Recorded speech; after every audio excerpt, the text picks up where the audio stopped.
Ladies and gentlemen, welcome back to MSI 2025. We are 2 games in to our first best of 5 here in the play-in stage. We got 3 days of play-ins action before the main event kicks off. And so far, FURIA and G2 have been delivering. FURIA dominated game number 1, and then G2 bounced back with just as hard of a counterpunch in the second round.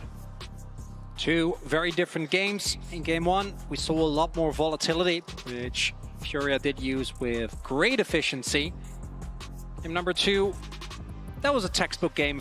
Coach, you're right, but we'll slow it down. Very, very deliberate play from G2. Yeah. And my expectation would be that in this next game, if we see the early game go the same way, they could probably step it up a gear.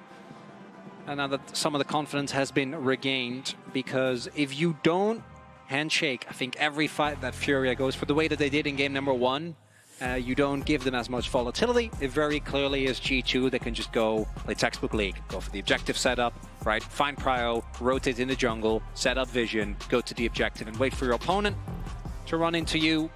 I did also think though that the draft that they ended up with was exceptional as soon as you do get ahead, which obviously they were able to. Yeah.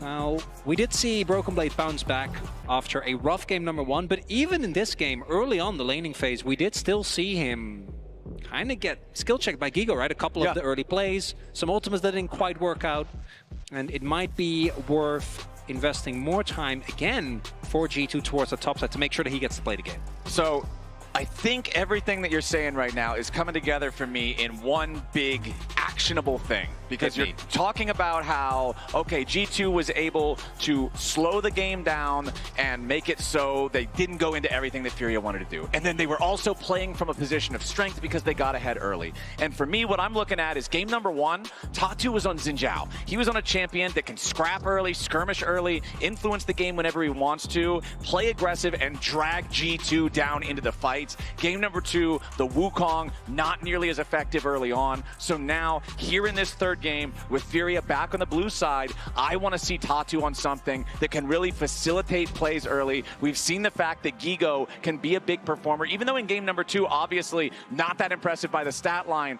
Again, what you're saying, went up very far ahead of Broken Blade in terms of just the farm and the lane state. And it looks like our very first pick here in this draft, this is the first draft that this champion has not been banned in that first round of bans. The Pantheon insta-locked in for FURIA. We've seen Trundle really rise up as a counter into this. Pantheon obviously is AD, and I haven't finished my sentence, or that's most likely going to be that lethal tempo. Chomp, insanely good, and Pantheon, his biggest weakness is that once he commits, there's no going out, right? You are already a very all-in style champion, both when it comes to your W, the fact you don't have an escape outside of, like, the best you get is the movement speed on empowered E, which that's not great. And then the pillar really makes that worse. So I do like that as a pick early on. Now, we did see G2 go for red side in game 1. Didn't quite end up working out in that one, even with the counter pick. So I'm curious to see if this time they can find something better, as that is the Annie picked up here for Caps, a pick that is very renowned both for its easy gank setups early on and its team fight and side lane impact when it comes to the mid to late game. Because you just, that point and click stun and that Tabers just does so much for the fights. Exactly. Also worth pointing out, since I didn't cover him earlier, Draven, TF, Azir banned out by FURIA. The Senna, the Gwen, and the Misfortune banned out by G2. Misfortune banned by G2 in all 3 games so far, and FURIA is going to lock in a classic aggro bot lane, the Lucian Nami. This is one that you need to play aggressive, you need to be in your opponent's face, you need to be building advantages early on to make these picks worthwhile. Also, we're getting deeper into Fearless. We did have a Nila already played, so obviously that's going to leave a little bit more space. But you want an AD carry that isn't completely hamstrung by Pillar. Now, I think playing into Annie for Lucian is still going to be tough, even though I would expect Iyer to go Cleanse, because you are still often going to be inner effective range. And like, let's be real, even if you cleanse a Tibber stun, if you take Tibbers and a W to the face, it's a lot of, you're still not of your health bar. You're still taking a lot of damage. I also like the priority on the Nautilus here, seeing that come through, because the ability to guaranteed lockdown Lucian I think is very valuable. And even though When it comes to the 2v2 matchups, yeah, I was about to say, I'm expecting it to be a good amount of AD carry events so that this bot lane can try and be as oppressive as possible. For me, in the current form of Lucian Nami, right, we've had so many different iterations of this. Yeah. It really is mostly about what you can do starting in mid-game, the power you have on mid-wave, plus the fact that if your opponent is, like we've seen thus far, short range, I think Nami can do a lot. Yeah, and I think seeing Lucian Nami locked in further explains why the first ban of the draft for Furia was the Draven away from Hans Sama, who's known for playing it. If you're playing this, I want to get ahead early champion, you don't want to play against Draven. No. Makes sense. Especially given Hans's his reputation. Exactly. The notoriety of the pick. We can't even hover it, though. Yeah, I know. It does kind of take away some of the fun, some of the flair, the pizzazz. Yeah. But we have Aurora and Ambessa banned away by G2 in the second half. Kalista and Sion targeted by Furia in the second half of the draft for them. Let's see what G2 wants to go with here. I would expect them to go for their AD carry, leave 5th pick red side for Broken Blade there in the top lane for the counter pick, but we'll see. I wonder if they're willing to look towards something like a Galio, right? Really go all in on that global they already have with the Pantheon, trying to play for side lanes very heavily. So Jhin, I think, makes complete sense. Jhin is one of the best neutralizing picks. You have a ton of damage in your composition already, right? Jhin can sometimes struggle if he's the only damage threat, and there's a lot of ways to get on top of him, which I don't really think there are for Furia thus far. As we are going to save that R5 counter pick for Broken Blade. And that Sion, man, I think kind of feels rough now. Sion is one of the best blinds. Rumble is still very solid. Do see that come through. What is going to be the mid lane pick to tie this all together? The thing that I'm really looking at, though, for the side of Furia is I'm not seeing a ton of powerful engage. Oh, no. That's the big thing that's lacking, especially when we're talking about how Game 2 was G2 just saying, we're going to play slow. If Furia doesn't have these huge go buttons, it's a lot harder to force G2 into the scrap, into these like early skirmishes and melees that you feel confident just hands checking them in. And okay, the Sion got banned away. Here's the other big meatball for the top lane. It's the Ornn for Broken Blade. We have really seen Ornn come up as one of the big, I say counters, obviously kind of in quotes, because it's not like you win lane against Rumble, but once you get Koenig Rooken, really you don't care nearly as much about damage. I do think that very often Furia ends up with droughts where you can really see all the parts fit together nicely. I'm not quite getting that there with this one. I think that the Orianna, from a lane matchup perspective, I do get, but I don't think that the setup is amazing. Really, your best ball delivery system is the Pantheon, and that's not that great. I also, when it comes to Rumble, always love to see an AoE CC. And obviously Rel's already off the table, right? Like, I don't think that the Alistar also already gone, so I don't think there's that much. But the ability to actually make sure that people take enough damage from that Rumble makes your early skirmish is so much better. And now, with how this draft looks, if we don't see a repeat of game number 1 as a... oh my, that's a lot. That's a G2 win and a Fair X enjoyer. They're really playing all sides there. I kind of love it. No, I think that Furia's got to make this scrappy. You got to win early. Yeah, they've got to turn this into a brawl. They've got to make it messy, because if they don't, what's their front line? How are they going to play these team fights compared to a squad that's got the Ornn, that's got the Annie, that has this Nautilus for the guaranteed lockdown? Okay, but hear me out. They don't have a tank, so Trundle doesn't get value from his ult. All right. I don't got a lot. Okay, I was going to say, okay, man. I mean, you see my face, right? I'm messing with you. Come on. I don't know if I'm going to buy this. This bottle's looking like a little bit of snake oil here. But I would never do that to you. Okay. Let's hop into the game here. See what we get out of this one. Furia back on the blue side. G2 back on the red. Game number 3 in this best of 5 that is now tied up 1-1. Checking in on our summoner spells, on our keystones. It will be Broken Blade there with the grasp. Of course, Rumble trying to slam that lane as much as he can. He'll have the Conqueror, be able to charge that one up pretty easily. Down in bottom lane, barrier for the Jhin, cleanse for the Lucian, just as you expected, my friend, to be able to escape that guaranteed engage from the Annie, from the Nautilus. It's kind of rough though, because against Nautilus ult as well as Ornn, it doesn't really do that much. Lebrov immediately ready to jump in on IU here, but he takes the losing into the trade with half his health now gone already, chugging a potion. A lot of early trading I'm expecting here. Both teams going to fight very, very aggressively for that level 2. Hans does it the 4th shot, but did lose bone plating already. We'll see if Jojo and IU can find it, because if you lose level 2 early on, I think it's really hard to regain control, and they obviously have to play very respectful of the power of that hook. We also see Eri, there for Tuts. Would hope to see him on this Orianna try and have as much of an aggressive laning phase as possible, but into the Annie, I think that's kind of rough, and it's kind of an issue that we do often see when playing into the Annie. You can either try and pick something else that's also short range, kind of take the blow and then go from there. That Sklan's gone. Yep, nice use of the level 2 advantage from Hans and Labrov, guaranteeing that they're putting that early power to use there. When Lucian and Nami fall behind early, man, you know you are not having a great time down there in the bottom lane. Props to Hans Sama and Labrov. Game number 1, they were slamming that 2v2, had a massive advantage for themselves. Game number 2, not quite to the same degree, but we're still up, I believe, overall around the end of the laning phase, as both of our junglers on the bottom side of the map right now, starting top side, doing that full clear type of path down here into the bottom part. As I really, again, just want to highlight, I want to see Tatu getting involved. I want to see Tatu making plays early and starting to scrap with these guys. Really have to make an impact on this Pantheon. Right now, kind of, as we get the hook. Yeah, nicely done from Labrov. Remember, there's no cleanse from IU. He has to flash, guaranteeing that he stays safe, because if Hans flashes first and gets that auto fired, you know that there's problems for IU. So IU forced to use the summoner. That's both summoners down on the Lucian, just 3.5 minutes into the game.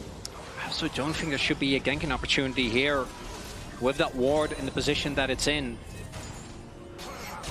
There's also Skewmon in the area. And yeah, as you highlight, it's the 4th shot, right? If you end up getting clipped by that, you have to preemptively flash.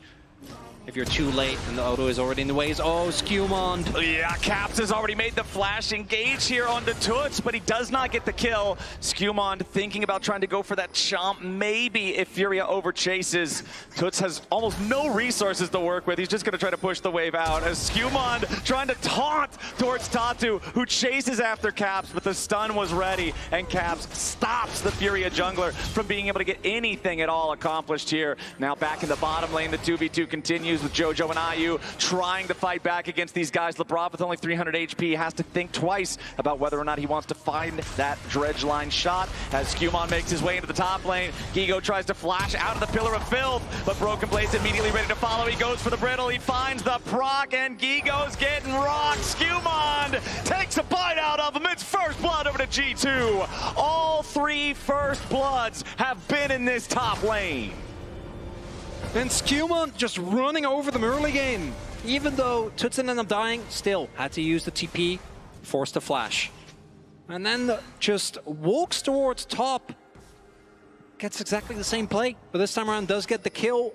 Chomps him down, and that's going to accelerate him towards that Infinity Edge, or Triforce rather, going to be very happy about the state of his individual matchup, but also we knew he was topside. He was scouted the whole way through. Oh, and Labrov goes in for the dredge line. Remember, the Toots does not have flash available this time. A little bit more damage is all they need. The fireball's in the air, but Toots drank his potion and barely walks it off. The play's still successful though, because yes, he doesn't die. He doesn't have TP, courtesy of Skewmon. So that is going to be Toots being forced to go back, and Tatu just kind of watching his lanes fall behind, and he's been trying to get involved, right? We saw him in mid, was there, but even with the empowered movement speed, he's not able to actually make his way over toward any of the targets there. And if all your lanes are starting to fall behind early on, your first ult has really got to hit, right? This is something we always talk about with champions like Pantheon, like Nocturne, to a lesser extent with Galio as well. TF is another classic example. Those first ults any of these semi-globals matter a lot. Any semi or actual globals. But with Pantheon in particular, this champion just doesn't skill that well when it comes to competitive play, when it comes to the 5v5. So if you don't make an impact early, and that's not even, again, as we already highlighted, talking about the rest of the draft. Yeah. Where falling behind is a death sentence for a lot of these champions. It's tough. If G2 wants to slow the game down, there's not a ton of those huge go buttons like we already talked about on the side of FURIA to force them to reconsider, to make sure that G2 can't just play their G2 game. Skewmond already starting off here, looking for this first Drake nice and early. Caps caught out though, Toots going in! Toots finds the solo kill on Caps as Broken Blade makes his way over and works together with Tibbers to avenge the G2 mid laner. A 1-for-1 trade in mid as Skewmond will take the Drake in the meantime.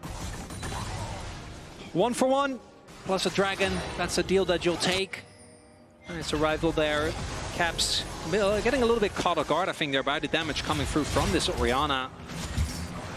But there's not that much to be gained, right? Even the bot side wave that isn't picked up by anyone from G2, there wasn't like there was really an opportunity there for Gigo to get more out of it.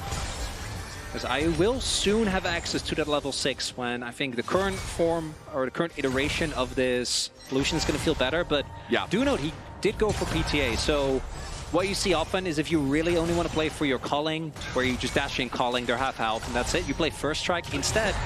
Understandable given the lane, you need more power, so I went for PTA.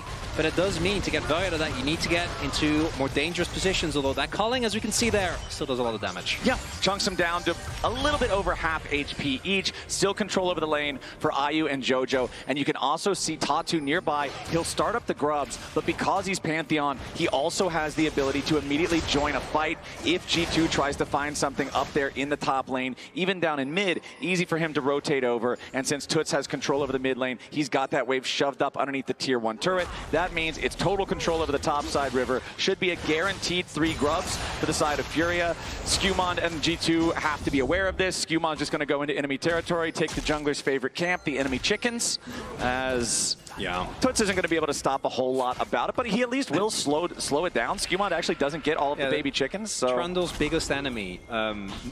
Multi-target camps. Yeah, that isn't just one thing. It's not a Grom. No, or a buff. As Skewmond, not able to get more out of that. And I think it also makes sense because topside, I guess, Ansama and Labrov, the bot lane was substantially chunked. And then Skewmond also hasn't backed since that kill, right? So he's still sitting on just the Sheen and the longsword. So I don't think you really want to fight. A couple of one-item spikes that are going to be really big for G2 are imminent. As here we go again. Immediate engage from Caps. Counter shockwave from Toots, though, as Tatu jumps in for a little bit of extra damage onto the G2 mid laner. Tibbers will die to Pantheon's spear underneath the tier 1 turret. Broken Blade joining there, but the 2v2 is no kills for either side. This play doesn't quite work out, though, because the bot lane, Gigo is just unmatched. Will be able to pick up a plate of his efforts and doesn't have to be as worried about getting punished because Broken Blade doesn't have his ultimate. Still needs to be careful for the knock-up, but able to dodge the pillar, speeding himself up, and will be fine. Easy to walk that one off. You can see Skewmond wanting to go back in, maybe look for more opportunities to farm, or maybe even scrap here with Caps. Pillar of Filth comes down. Tatu immediately jumps in to try to dissuade Skewmond. Blocks a lot of damage there with the shield, but still has to flash back over the wall. Trundle is so powerful in those types of situations. He already used the Subjugate. He was sapping the stats from the Pantheon, and it just makes it so impossible to stand and fight. So they at least get the Summoner spell out of the FURIA jungler. Yeah, if Tibbers was available, that would have not ended well. Real big problems. Skewmond, the best part of that is that obviously the Pantheon is just like gonna get pummeled by Trump. He's still just sitting on that Sheen. Like, my man is banking gold, and obviously any back that isn't Triforce isn't really going to feel like that big of a deal. Was both Labrov and Broken Blade just keep showing up in mid lane. Labrov's ready to go. Dredge line connects. Nami Tidal Wave buys enough time to keep Toots alive, but now the Shockwave again for the counterplay. Skewmond, though, not afraid of that one at all. If Caps would have got caught, yeah, maybe you've got some real threat there, but with Caps not being caught up inside the AoE, it's easy for G2 to walk away. And if it's just these two, you obviously don't really have to flash start. I don't think they have enough damage, but there's always the threat of the Pantheon. You don't know where Tatu is, so if you don't flash, you end up going down. Pantheon starts to accelerate. Could be really rough, as we do see Tatu now finishing his Sundered Sky. Essence Reaver done for IU as well, and gold basically even, but we do have the Dragon advantage here for G2. So once again, we are seeing a top lane state where Gigo has the advantage in terms of the farm, in terms of the individual lane, right? He's up over 3 waves by himself. However, we have reached that point that you mentioned earlier, my friend. Ornn has Kaenic Rookern, so he doesn't really care anymore. He doesn't care. My check for Ornn is always, what is the experience state? Because to me, the champion obviously still needs gold, but so much of the power in his passive is just gated by, can you hit certain level spikes? He's up experience. So, like, the fact that you're behind a little bit of gold, it just doesn't matter. Like, whatever, right? Yeah. But he's actually not even behind in gold. He's ahead 69 gold. Yeah. No, because the kill that he was able to get. And again, look at that experience bar. He's thriving. And G2, they can go for fights. They still have a lot of power with this Annie, with this Jhin.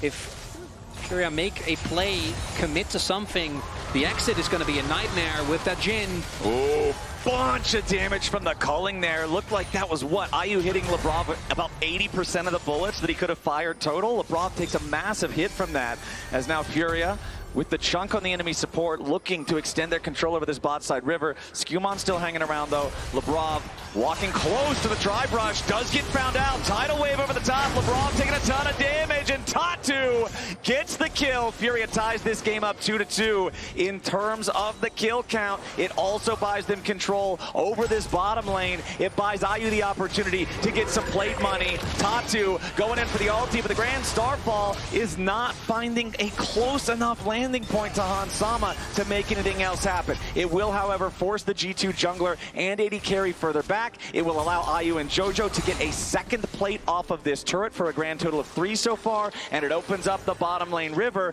for FURIA to now start up the Drake. But the problem is the Squire's trinket has already been used by G2. They know that FURIA is going after this, and FURIA has already used a lot of tools. They wanted to use them to make those kills, but now it's Skewmon getting caught out. He has the flash to try to get away, but the curtain call is opened up. The bullets are firing off, and once again it's G2 grabbing the feet of Warfare. FURIA has overplayed their hand, and G2 is happy to punish a little bit of a juggling going on here in mid lane as Tuts is caught out and beat down, and Caps is getting paid. When the play started out, I thought that G2 had overstepped, but I think FURIA just a little bit too over-eager there to dive into that choke point. They had full control of the choke point leading into River. I think if they play that slower there, it's actually really good. So take a look here. Imagine that instead of going all the way in here trying to take down Caps, they just hold the space. The hook can't be found. Skewmon's out of the play, but against Jhin in particular, he is completely unchecked. There's no one that can come close. Gigo shows up, but at that point doesn't really get to offer anything. And the long-range re-engage that is available for G2 is just a really, really big issue. And it felt like for FURIA to now start up the that was the moment. Problem is, the right there. Squire's trinket is already... Where I think if you find a big decisive fight there with your composition, and you get the dragon, and you get a couple of kills, I think things are good. It's not done yet. You have another chance here at the Herald, but definitely a big win for G2. This is the first game so far in this series where the first 2 Drakes aren't split 1-to-1. Yeah. And I think when we're comparing these compositions, when we're looking at this FURIA squad that needs to get ahead early, like you said, that is pretty damning evidence against them. That is a big issue. Now, if this Herald goes the way of G2 as well, now you've got some real serious problems. IU, though, lands a little bit of damage with that calling, but Hansama doing a good job avoiding the majority of it. Tatu going top here yet again is going to find a G2 ward in this pixel brush. Skewmon standing on top of a FURIA ward himself. Labrov will now also join up in that tri brush, and as soon as they use the sweeper's trinket, they will know. They have to go for this, right? Like, I don't think you can give over Herald against a composition like G2's. Ornn is going to give so much value to the enemy team, and I think in the 5v5, just playing straight up late game, it's not even like, oh boy. All right, let's see how well he can hit these. Might not even get to shoot the 4th one. Nope, Tidal Wave arrives in time. It's something nice you can do with Nami to stop the Jhin ult. But it's nice, but I think the Herald is still going to be gone. Yeah. And as I'm highlighting, I think there are parts, like individual parts of the FURIA comp that actually skill quite well. I think Rumble is just always a threat no matter when. Orianna's obviously the big one. But like, when you look at how the fights actually play out, G2 will either absorb or just force an engage with the insane amount of hard engage that they have. And the Ornn items are going to be such a big deal when the enemy composition is relying upon just toasting someone as soon as they can. And maybe there's an opportunity here. Broken Blade. He'll take a little bit of damage here from this Flame Spitter, but honestly, the Kainic Rooker, it gives you so much health, so much MR. He's got a second Negatron cloak in inventory too. The Rumble just can't burn through him.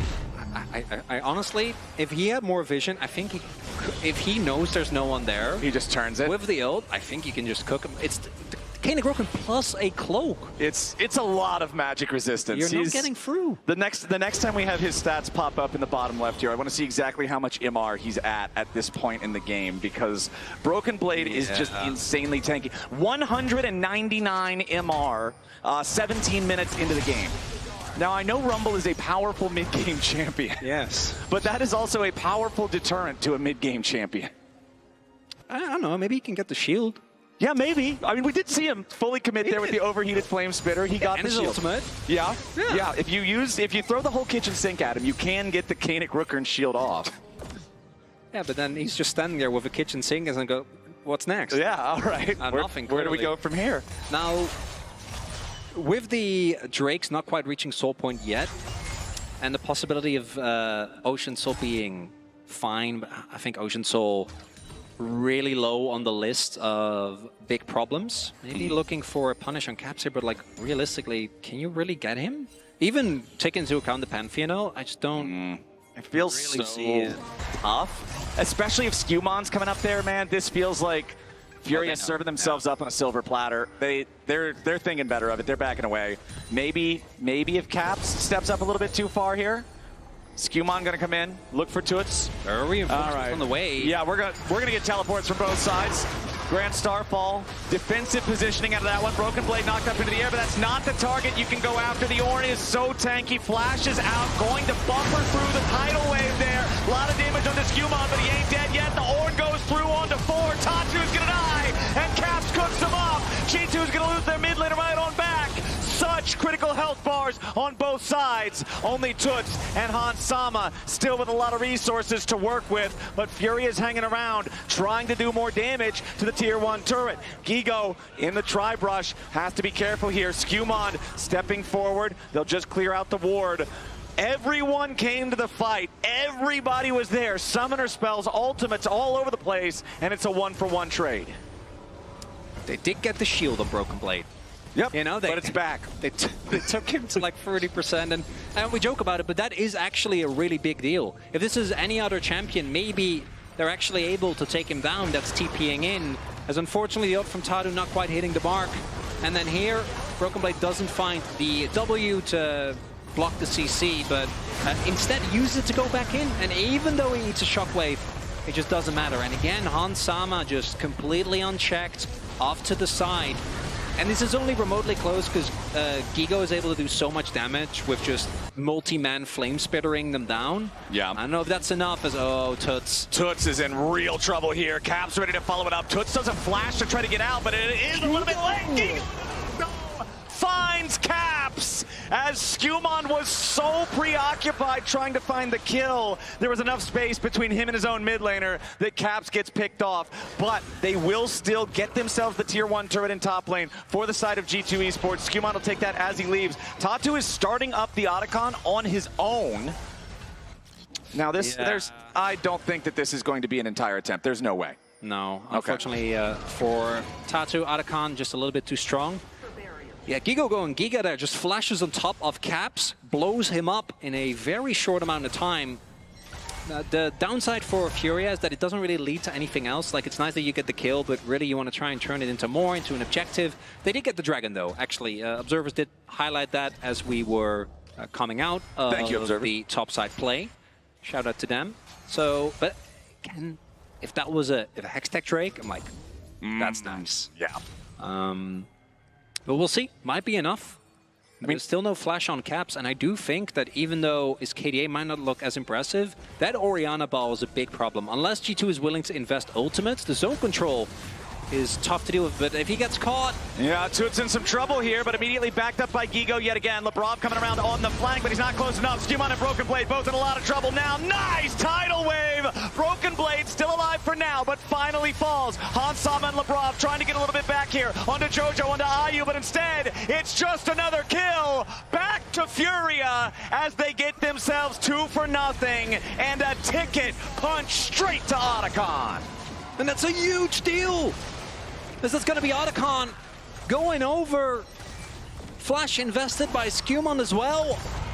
The mid lane turret will fall, so G2 punches back, but I think you're still going to be pretty happy with that as a trade, as yeah, he sees the Nami and is like, no, never mind. Yeah, he's like, all right, we're just gonna, it's a little bit of fast and furious racing here as the Herald finally hits the ditch and Skumon will try to take the blue buff and get out, but that fight, a disaster here for G2. Let's take another look at how it started. So what I think is remarkable, I actually think that there is a world where you can make this fight work for you, because they do invest a lot taking down Broken Blade and Skumon, right? Like, Broken Blade is able to stall for a little bit with the ram, but still gets taken down. But this attempted pick onto Ayu there, when there's not enough follow-up, Caps isn't in a position to help. I don't think it's going to work. Look at all the ultimates that were down at this point already. If you play it slower, you look for a re-engage when so many resources have been used, might have been an opportunity. There was a lot of health as well that was still found, but instead, a little bit too much is nicely done there by Jojo. Uses the heal for the movement speed. Yep. Won't get hooked. And it's a small win for Furia. I still don't think it's enough. Broken Blade has started upgrading now. Already given out one to himself as well as Hansama. But it is a reminder that as much as I think Furia's comp might struggle a little bit when it comes to actual clean 5v5s, this comp has so much damage.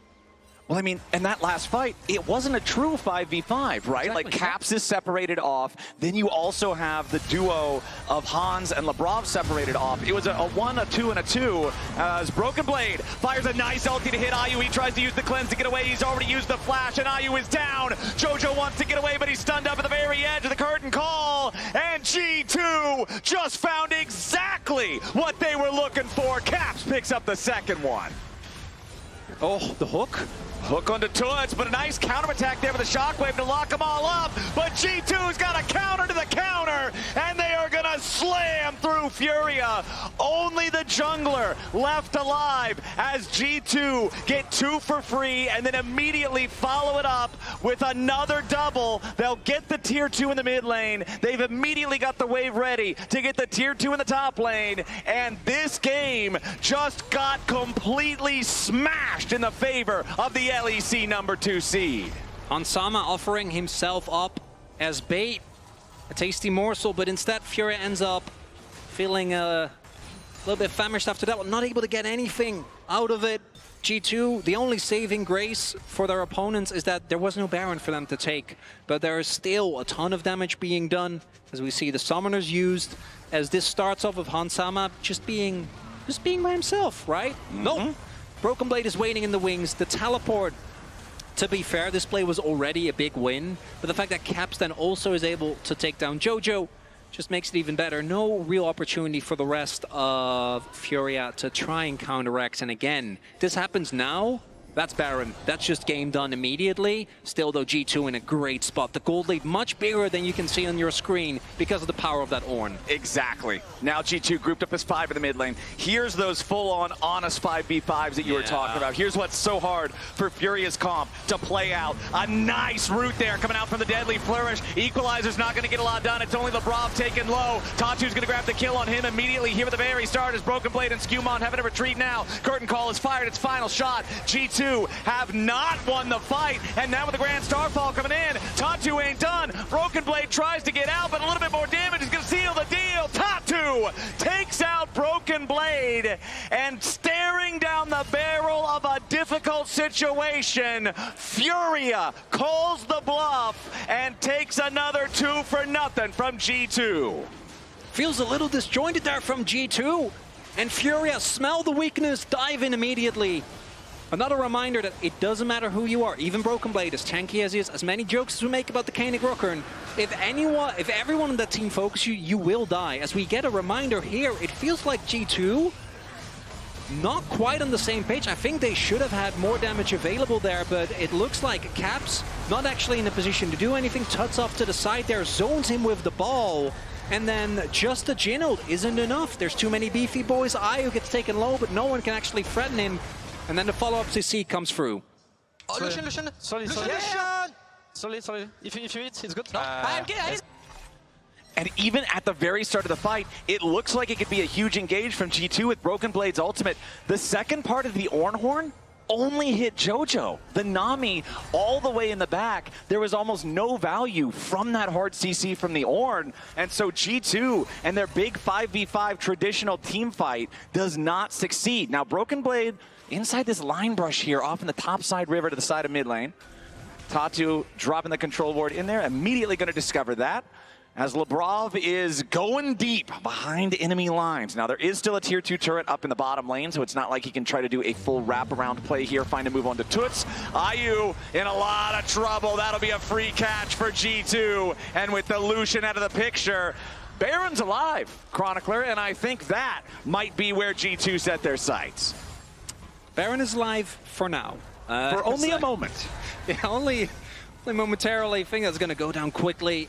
As you highlight, nice catch there from G2. It's the long-range engage again. As a very short-range AD carry, at some point he's going to have to walk up to a wave, where he was promptly greeted by, as we can see, an Ornhorn. Now, Furia's going to give it. There's no blue trinket available. They're going to just send it. Wait, no, too early. They are not going to give it. Tatu jumps in with the Grand Star fall, but that star fell too early. And that is Baron plus a Pantheon as the cherry on top for G2 Esports. Gold lead now 5K for G2. Some of these moments in the later mid-game felt a little shaky, but it's very clear they're not letting them get to their heads. Regroup and just look for these plays. And this Lucian, unfortunately, despite some great burst that he's been able to find with the Cullings, just keeps getting punished by particularly this 1-2 of the Ornn. Comes in, and then Labrov knocks it down with the Nautilus. All right, Skewmon now. This is what we started to see later on in game number 2. Once G2 gets ahead, they move into the jungle, they set down all the wards, they make it so the entire map is fog of war for the side of Furia, and you can see things are looking awfully dark out there, my friend. If you are Furia, it is so dangerous to walk into any of this. There could be Ornn waiting, there could be Annie waiting with a stun primed up, there could be the Nautilus waiting for the point-and-click ulti to guarantee that you're not getting away, and now G2 setting up the siege down here on the tier 2 turret. They're going to go ahead and use the teleport there from Broken Blade to guarantee that Furia don't have a chance to make it engage. Tier 2 barely hanging on. This is the last structure standing for Furia outside of the lines of their base. And G2 only need one more wave to force it down. G2 is trying to play as calm and collected as possible. Ornn items coming through across the board. Only a few more left until anyone, or everyone rather, is kitted out.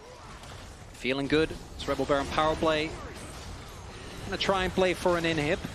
Okay, Broken Blade frontlining here again, just not afraid of that damage. Culling a bunch of it hits him, but not to great effect, as they've still got that powered up cannon minion slowly chipping away at this turret. If we're looking at Ornn items, they're empowered now for the Annie and the Trundle alongside the ones that we already mentioned for the Ornn and the Jhin. As here it goes, G2 going in for what could be the game-ending play. They do catch JoJo, and Caps guarantees he's already down, but Caps is traded back. Ayu gets the shutdown there, but G2 continues their push. Its bodies dropping on both sides as Gigo barely stays alive, but now Labrov, Hans, and Broken Blade gotta be careful. Broken Blade dropped low, but he ain't dead yet. Tatu keeps the chase going as G2 has to back up. Caps dying early meant that Furia was able to stabilize and keep this game alive. TP. Now a TP ready to rejoin as Broken Blade continues running away. Tatu and Toots ready to join up with Gigo and try to guarantee a little bit more. Labrov gets tagged there by the Electro Harpoon. He's out of there, and Grand Star falls ready to lock up BB. A little bit more damage, a little bit more CC here with a stun. Tatu's got the kill, and G2 lose 2 on the way out. And it will stifle some of the Rebel Baron power play. It'll also mean that an Ocean Soul setup comes through, which I'm given how this game is played out, I'm still not quite sure how they managed to get 3 of those. As we see here, yes, they find JoJo, watch him get evaporated, but he doesn't really matter. Still gets his spells off. And then here we see a little bit of a too deep chase onto Gigo, who doesn't actually end up going down. And as you point out, without the damage of that Annie available, plus the fact that Hans used it at the beginning of that fight, they're just a little bit too short on the damage, and then this extended chase from Furia ends up coming huge. Yeah, the fact that Gigo lived with 200 HP makes the difference on the follow-up play, as Skumon has been found out in the bottom lane. He was all alone, and Furia is happy to show him the error of his ways. The inhib also didn't end up actually falling because of the whole sequence. Oh, Caps, that's a trap. Oh, maybe not! Caps is... really enjoying these interactions with his squishy short-range AD carry here on this Annie. Yeah, only one of the two is having fun in that matchup. No, IU is not enjoying not enjoying the way that this one plays. Seeing the punish come through feels kind of reminiscent of what Furia was able to do, right, in game number 1. Yep. Not dissimilar. Now let's see. G2, fortunately, despite those picks, didn't end up losing more than a soul point.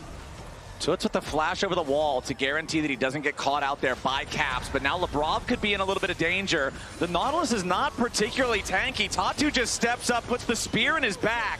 That's a rampage for Furia's side, as a 35-second death timer for the Nautilus means that much less manpower on the map for G2. Despite the fact that they have this big advantage, they are struggling to close it out with some mistakes from the individual performances of Skumon and Labrov. It really does feel like the positioning is slipping a little bit as we get deeper into this game, right? People are just getting caught left and right on waves, and this time there isn't really a counterplay, as the vision should be in favor now, and that's alone is not enough. We need to see Furia also actually get a juicy target in front of them, because otherwise I don't think this little pick is going to matter too much. But what they can try to do is just maybe put G2 in an uncomfortable position, just start up Nash on cooldown, hope someone overextends. Now again, G2 do have some great face checkers, particularly with Broken Blade. It's Tatu. Really wants the chicken. It's a jungler's instinct to go for the enemy chicken camp when it's up. Caps is going around for a potential. The calling nearly kills him. Caps is dead. Caps! He wanted to make the hero move. He wanted to get the Annie play, the big Tibbers into the back line, but instead he's discovered he loses 90% of his health to the calling, and then the last little bit, an easy pickoff for Toots. IU getting the last laugh on that one. The ward, MVP there, spawning Caps on his attempted flank, and if you are spotted as Annie, you just die. Now do note, jungler still alive. Skumon doesn't have flash, is Trundle, so he would need to walk over as Furia try to get the Baron, try to get back in this game. Curtain Call has opened up though. Tatu's got to be careful about that one. This Baron already doing significant damage to Furia, but they want to keep the aggro on. Curtain Call is gone. Furia with the pick on Caps. He had smite. He had smite. He had smite. That's a little scary there, Cap. That's a deadly flourish is not a Varus arrow. I know. It's also another Jin 4 shot, but I've seen it happen, man. That's fair. That's fair. We do have the Baron now secured for the side of Furia. This gold lead that was 5,000, almost 6,000 for G2 is now 1,500. The kills 15 to 15. What would be Ocean Soul for Furia spawns in 75 seconds. Maybe we're not even going to get to see that happen. Furia is just marching down mid lane. Caps back alive, hitting level 17 here on the Annie. Furia, they'll take the tier 2 at least. Again, the gold lead, just practically nothing at this point. I think G2 is trying to overcomplicate things. I don't think you need a flank from Caps. There are comps where, you know, the Annie getting a flank like that is essential. I don't think this is one of those cases. It's IU as nerves of steel. Yeah, he is ready to play to the limits here with the Lucian as he steps up with a calling. Broken Blade's going to try to block most of it. The Equalizer also already used. That's a couple big ultimates from Furia for not great result here onto the health bars of G2. Now, Caps coming around from the side. Keep your eyes on the Annie. He's got the flash ult. They try to go in for the ultimate there from the Nautilus as Caps goes in for the engage, but he only engages onto Jojo. Tatsu's here on the front line. He's about to be taken out. Caps barely keeping himself alive as Giga's about to die here too. Toots stays alive as IU gets the kill on the Caps, but now the carries on FURIA gotta try to escape. G2 have found a massive fight. They found the AD carry, and it's a double kill for Skewmond as he takes a big old bite out of Brazil's hopes in game number 3. It's G2 versus Toots for the next 25 seconds, and G2 are barreling down mid lane. The inhibitor about to fall. The minion wave already ready, and Broken Blade so tanky, he'll take a shower in Nexus turret shots before he backs off. Labrov goes in for the dredge line. They'll lock up Toots. They'll lock up this game. It's G2 after a 37-minute battle, taking game number 3. And the fact they got IU there at the end, I'm pretty sure he got just, despite his fest, clipped by the Trundle pillar knockup from Ornn.